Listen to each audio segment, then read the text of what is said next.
Yep, it's time to let Mary go. I'm thinking tomorrow. What should I do next?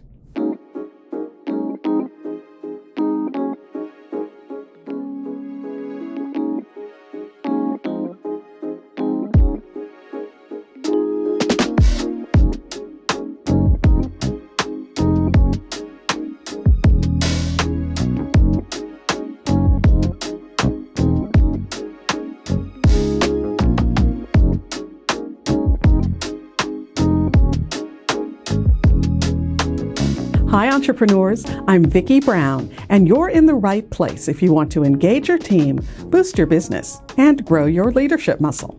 All right, you've decided it's time to let someone go. Well, before you pull the trigger, there is a bit of prep work that you need to do. Now here's a surprise.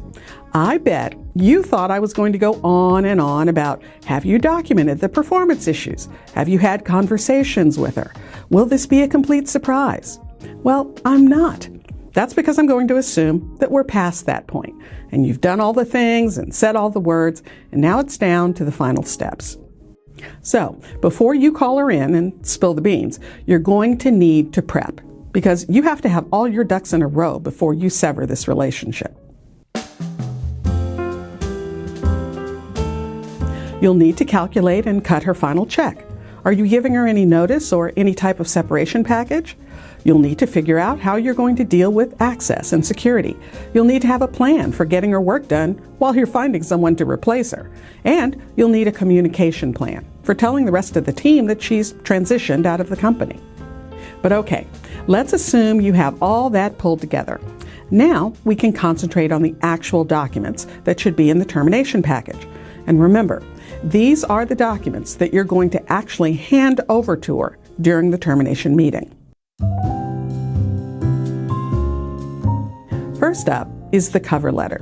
This is the document that tells her what's in the rest of the package. It should cover things like specifically outlining her final day of employment, what's going to happen with her benefits. And while this is usually just a reference to future COBRA documents that come under separate cover, I think it's helpful to mention the specific date that various benefits are going to end. Generally, for medical, it's the last day of the termination month. But for other plans, things like vision and life insurance, it's the last day of employment.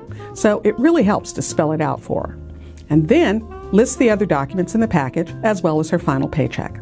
So, speaking of her final paycheck, yes, you have to pay her everything that's due on termination. Now again, I'm talking about California, and other states may be slightly different. But in California, you have to pay her everything on her final check. Leftover vacation or PTO, commissions, any and all wages, they have to be on that last check. And if you don't have enough information to calculate the commissions yet, then you have to pay them out as soon as possible. Now you're probably thinking, what's the rush? Well, my friend, California is the rush. If you don't get that check to her on her last day, for every day that it's late, you have to pay her daily rate. And that can really add up really quickly. And yes, holidays and weekends count. So see, that's why you need to have this piece squared away before you utter a peep to her. Now next, you'll need the change of relationship notice. It's a document that's a written notice of the change in employment status. The state requires it under the unemployment code. And in fact, it's used by the unemployment folks to help determine eligibility. This is always required, no matter if the person is terminated or resigns. So be sure to fill it out as required and put it in the term package. All right, the next thing isn't a requirement, but it's a really good to have. A form that's a checklist, signed by both of you, showing what was returned and what wasn't. Keys, ID card, laptop, any and all company materials or equipment, they should all be listed and acknowledged. We call ours the separation data sheet, but of course you can call yours anything you want. Either way, believe me, it's just better to have something than not. It really cuts down on the, I returned that, no you didn't dialogue.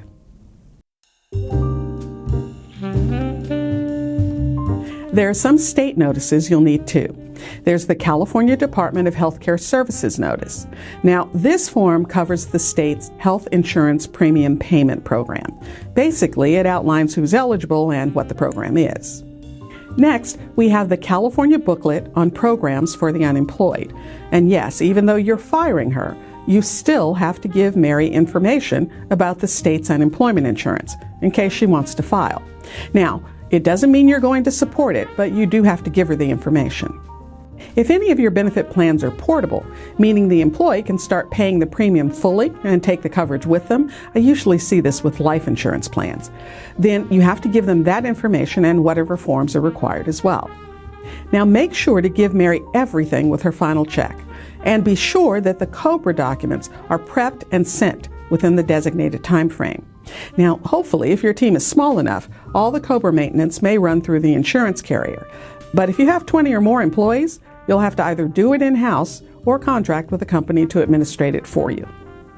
I know, all this probably seems overwhelming. Don't worry, I've included a link to our checklist below, and we'll also get you documents you'll need for the package. Just use the link in the description. It'll get you started. If you found this information helpful, please subscribe and share. And remember, your inspired leadership is the secret sauce to having a high-performance team and a wildly successful business you'll love. I'll see you next time on Leader's Journey.